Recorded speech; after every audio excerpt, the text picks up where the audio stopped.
Tracking, alerting, protecting. This is WKYT News.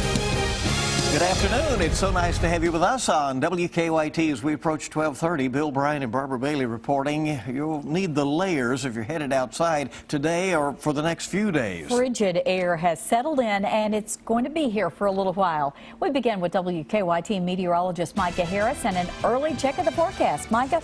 Well, it is a really good looking day. It is not a good feeling day. Outside, we're still in the 20s, and I believe most of us will actually end off there in the upper 20s. Now, when it's all said and done and you go off into the evening, it gets colder. It always does, but planning ahead, if you're going out to dinner this evening, you'll be right there in the mid-20s, and we're staying dry. Why would you want to do it this evening as opposed to tomorrow?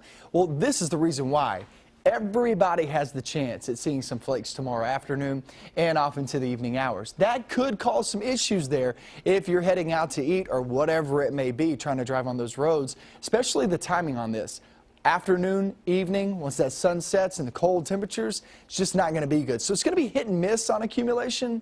I think there are actually a little bit more people will get accumulation this time around than just yesterday, but hit and miss. Not everybody will get accumulation, a coating to an inch, but I do believe everybody will see some flakes. Now, as we go off into the latter portion of the weekend, it gets even colder. I'll show you the latest forecast. We'll go hour by hour with this one coming up in just a few minutes. Okay, a lot to keep track of over the weekend. Thank you, Micah.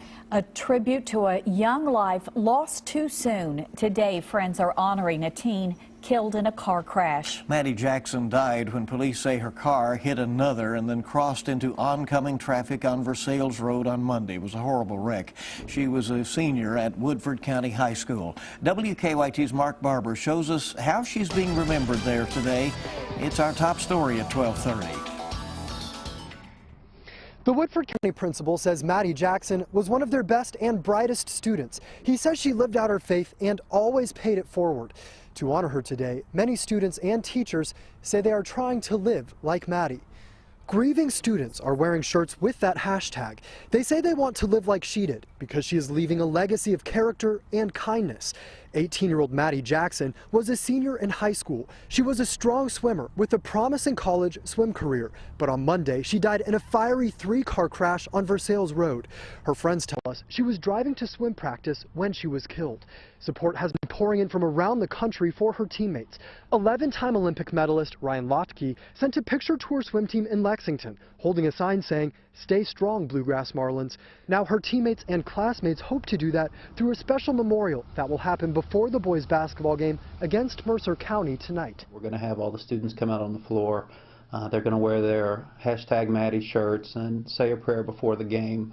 We're going to have memory sheets where people can write a memory down to share with the family. We'll have her senior collage up. A GoFundMe donation page online has already raised more than $8,000 to help cover Jackson's funeral costs and to support her family. Her funeral will be at the high school at 6 p.m. on February 23rd. In Versailles, Mark Barber, WKYT. Mark, thank you very much. Jackson also swam on the team at Woodford High School. Her teammates are swimming in her memory today at their regional competition. Well, it is a somber anniversary. Today marks 11 years since Lexington firefighter Brenda Cowan was shot and killed in the line of duty. The lieutenant was the first African-American female on the Lexington Fire Department and the first African-American female firefighter to be killed on the job in the U.S. The 12-year veteran had only been recently promoted to lieutenant when she died. LaForest has fallen victim to a thief on one of the busiest days of the year.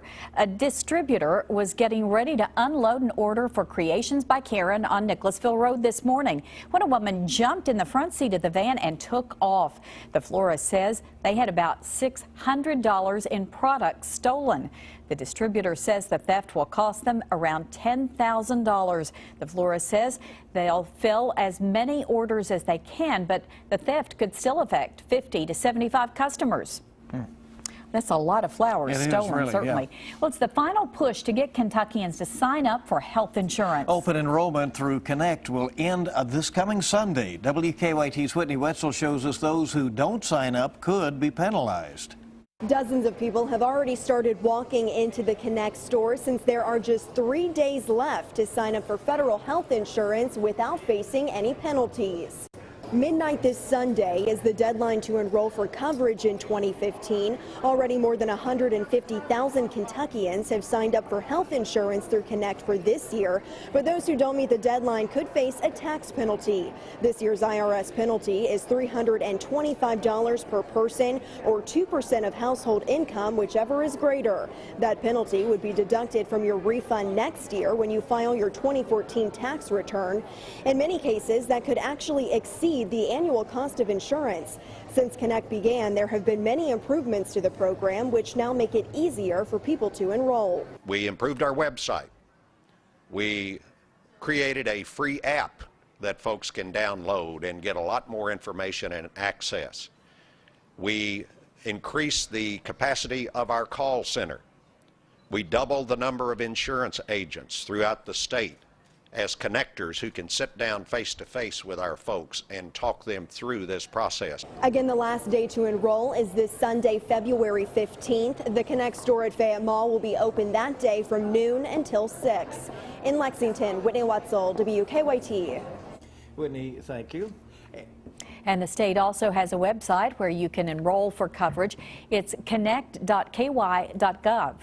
A bill allowing voluntary student prayer in public schools is moving forward. The Senate Judiciary Committee signed off on Senate Bill number 71. It allows students to pray or express a religious viewpoint at school functions or in assignments. The bill now goes on to the full Senate for consideration. An eastern Kentucky city is missing nearly $150,000 worth of tires from its garage.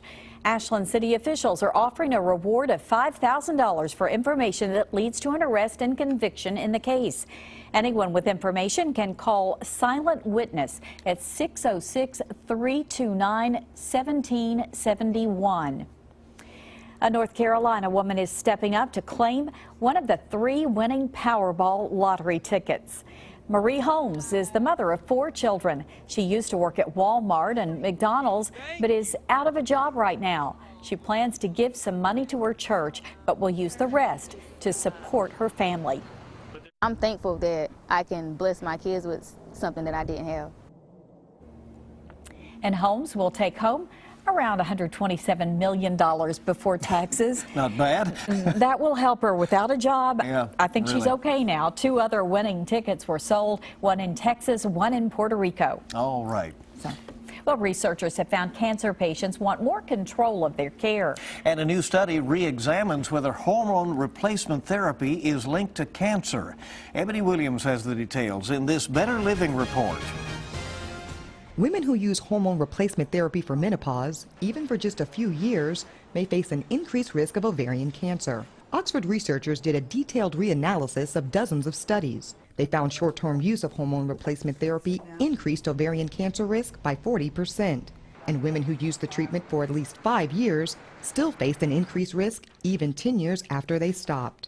For patients suffering from chronic kidney disease, eating too much meat could have significant consequences. California researchers looked at 1,500 adults with chronic kidney disease. They found those who consumed high-acid diets, which typically contain more meat, were 3 times more likely to develop kidney failure. And most cancer patients choose to share in the decisions about their treatment. A study at Harvard says just 6% prefer for the physician to be in complete control. Researchers say those are the patients who end up being least satisfied with the quality of their treatment. Those are some of the day's top health stories. Ebony Williams, CBS News, New York.